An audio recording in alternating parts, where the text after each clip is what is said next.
Истрача со праќање на предлог изборниот закон во собрание, законот за декриминализација на клевета, имавме серија на добри вести, што е многу позитивно.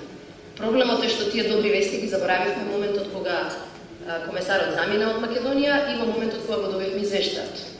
Би било добро, доколку, месец дена после извештајот, владината коалиција не го тестира собранието со 15.000 или 25.000 амандмани за закон околу кој би требало да имаат договор.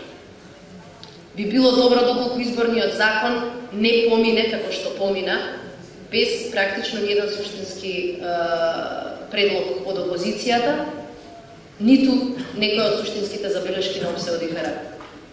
Би било добро дебатата која на конференции се води околу декриминализација на клеветата да влезе малку во собрание, наместо да се правиме дека се глухи. Би било добро медиумите да не ги повторуваат однесувањата за кои што се споменуваме во извештајот. Сакам да го кажам истиот пример кој го кажав и во собрание.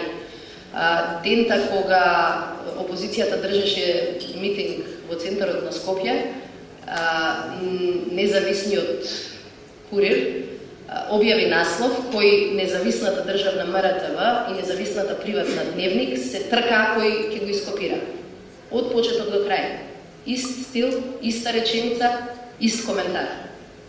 Дозволете ми да кажам дека мислам дека тоа Македонија не треба да го прави ни до декември, ни по декември.